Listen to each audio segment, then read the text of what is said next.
Hey everybody, it's Rob here. Like I've mentioned in my previous videos, I've been playing and testing a pre-launch version of Diablo 4, and I've taken an in-depth look testing the endgame and testing the Barbarian class in particular, as well as various like game systems and mechanics. And I have reached the endgame. I've reached level 100 on my character. I had a blast. I had so much fun doing so. I did PvP, I did the Whispers, Nightmare Dungeons, and some of the hardest boss fights in the game, as well as the Helltide. And that's the topic of today's video. The Helltide is basically an endgame system that I'm going to show you here, and I will explain as this footage plays like what the Helltide is, what you do there, and how to farm it efficiently. So let's get into it.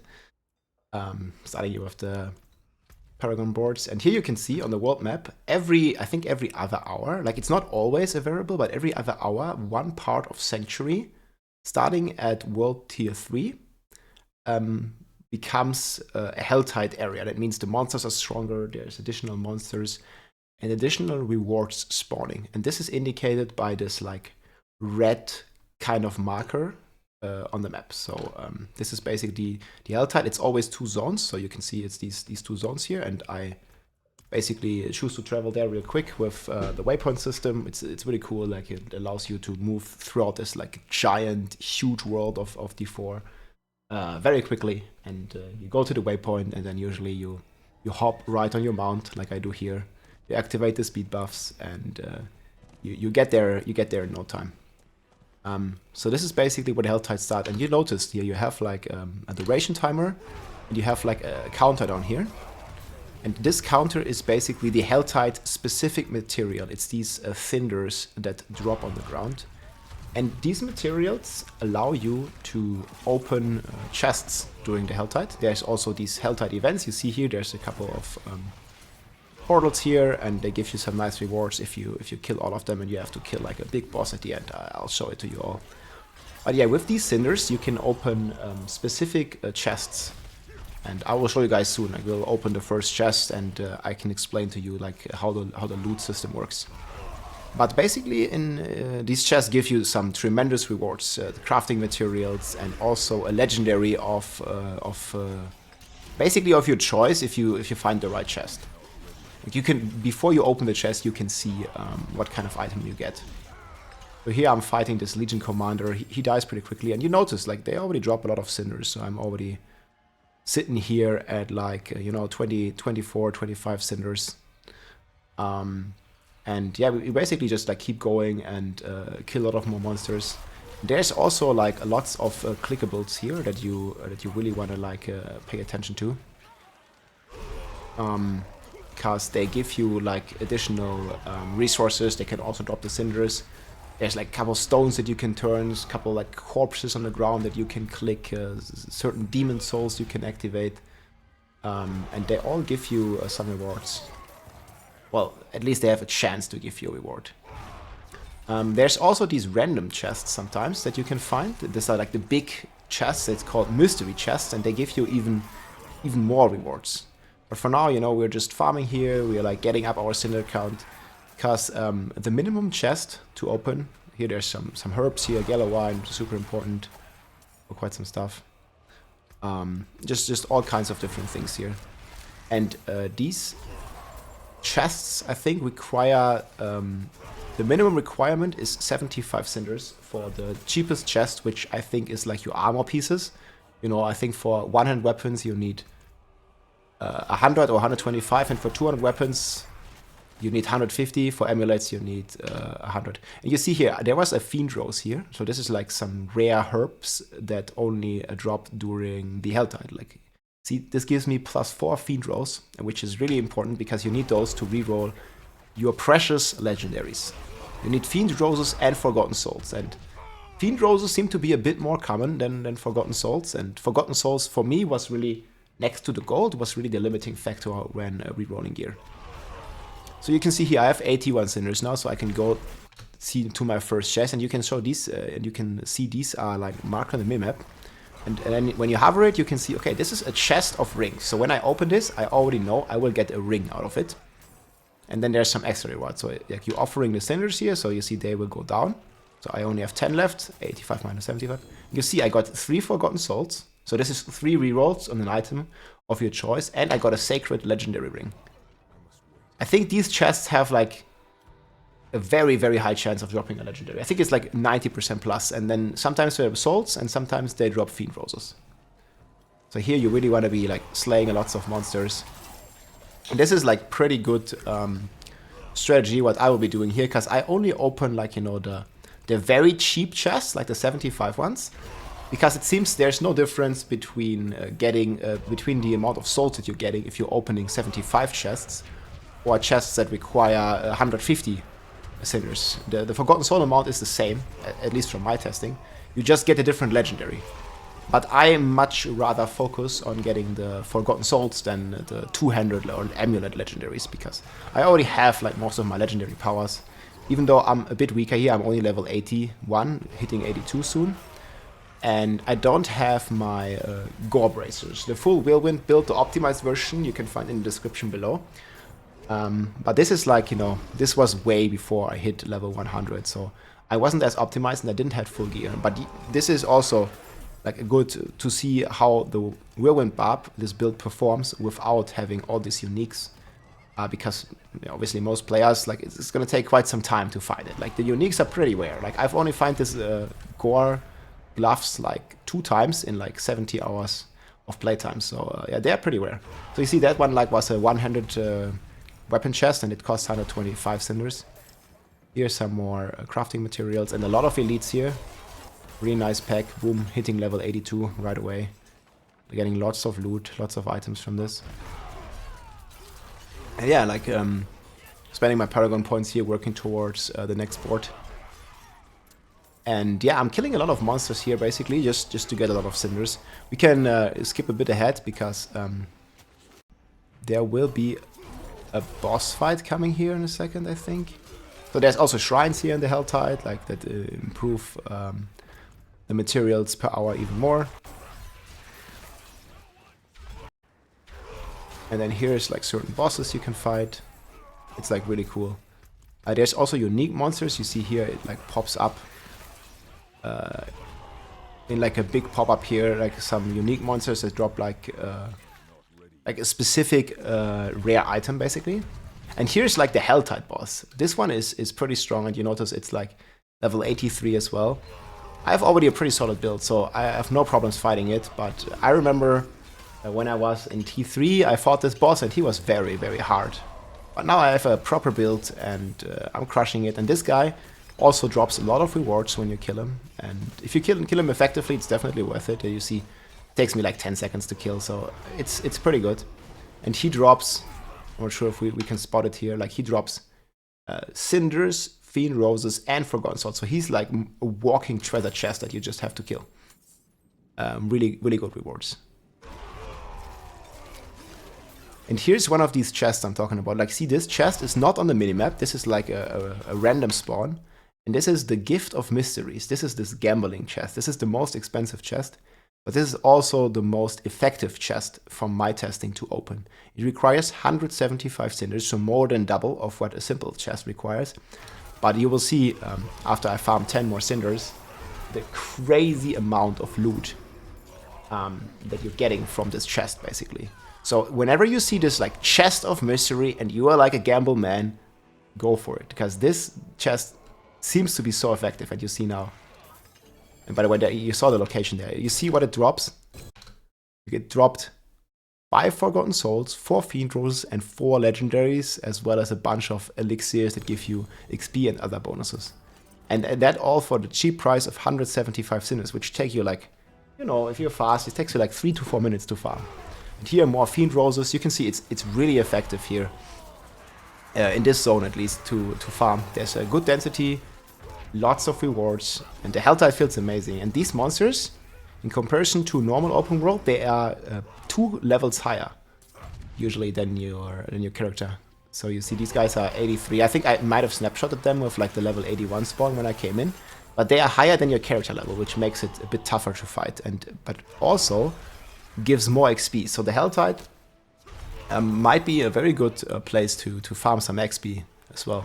I mean, I already know the Nightmare Dungeons is a bit more efficient because you can have a higher monster level compared to your character level. Like, usually I like to play +10 for even additional experience rewards. But this one is already giving more XP than it normally would in the open world, because they are like 2 levels higher than in the open world. So that's really strong as well.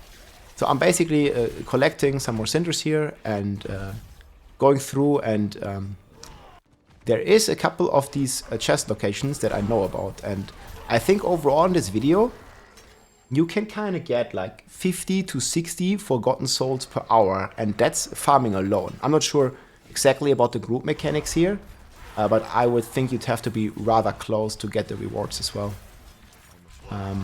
So yeah, we're basically grinding here, like opening, I think, more of these chests.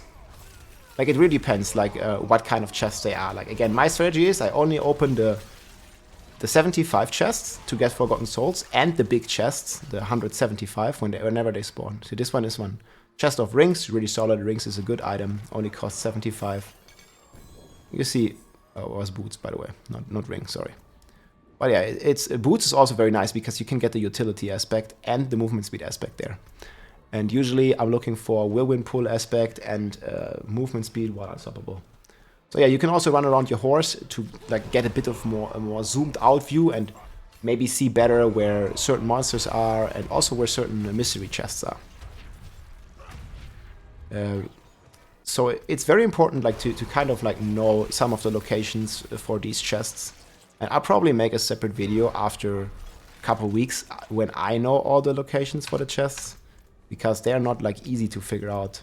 There's like an event here. If I open the world map, like, I was already playing pretty effective here, like basically not stopping, not looking at stuff too much, basically grinding a lot. And I want to show you like one more chest spawn here. So this one is chest of handguard, so it's gonna drop some legendary gloves most likely. You can see it here.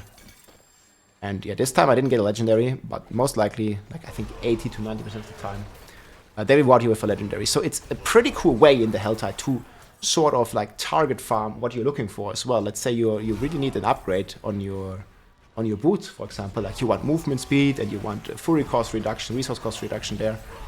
You can just head into the Helltide, look at the minimap, and see all the chest of armors, and see if it offers you boots. And then you can basically target farm a specific legendary slot here.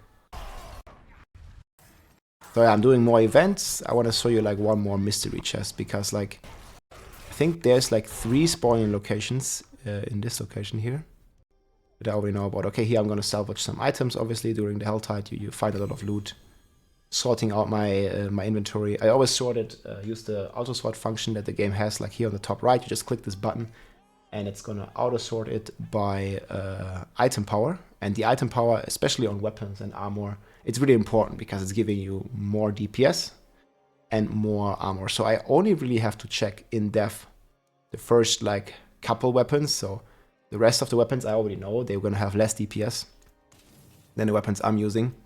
So I can basically salvage them. And these legendaries, I also recommend salvaging a lot of them. You could also sell them for gold, but I noticed if you want to upgrade your equipment, you definitely need these crafting materials.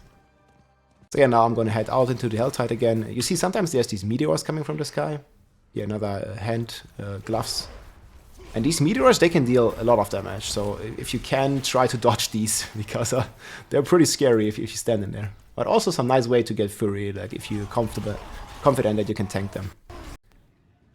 Yeah, blasting the Helltide, like opening some more chests. You see, I get armors, because armors can also roll the grasping whirlwind aspect, which I was looking for here at this point. And I wanted to show you one more mystic chest location. I think it's gonna be like up here.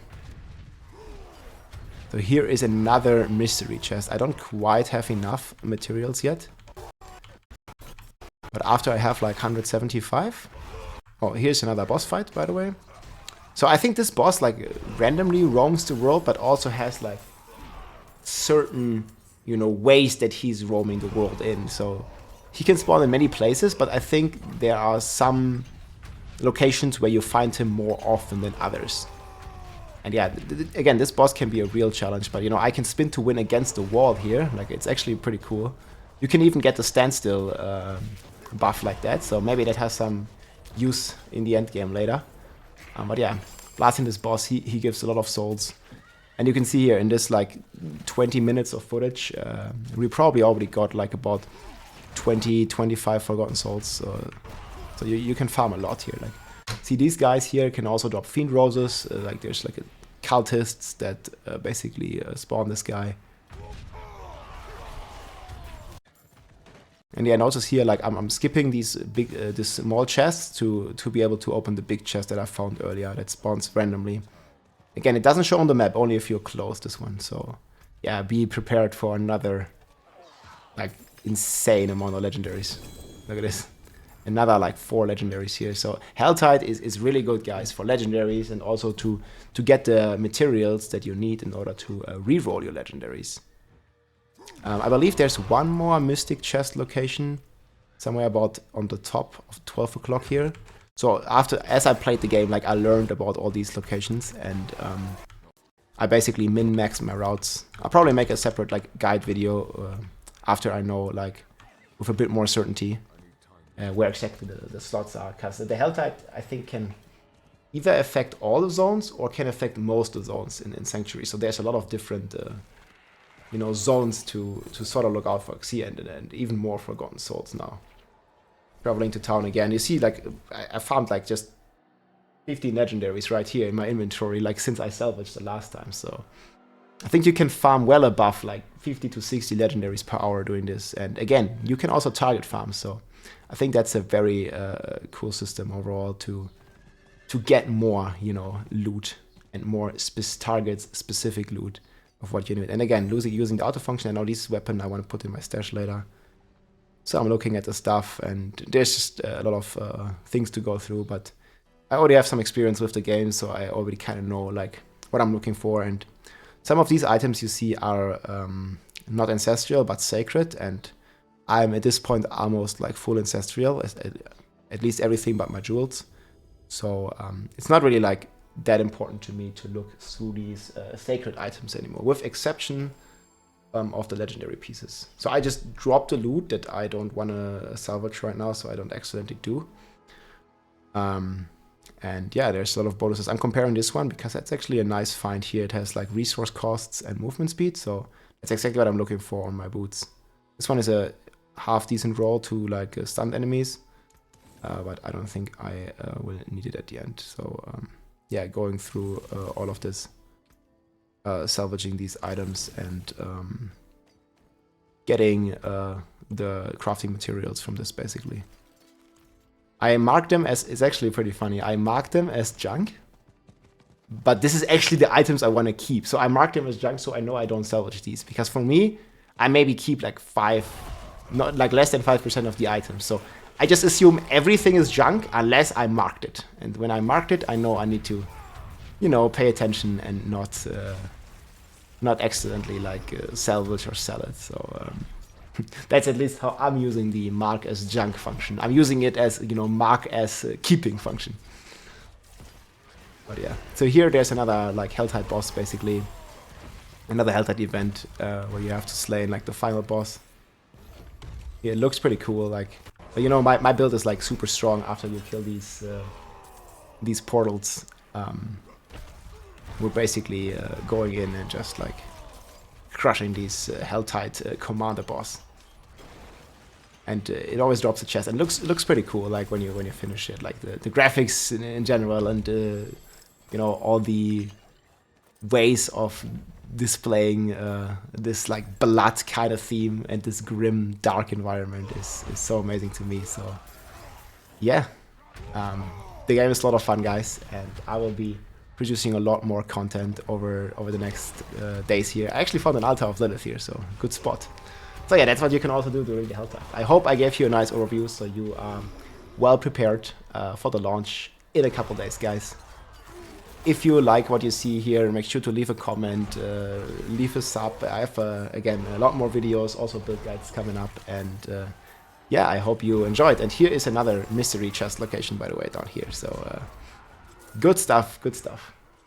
Take care, everybody. Thanks for watching, and I will see you soon. Bye bye.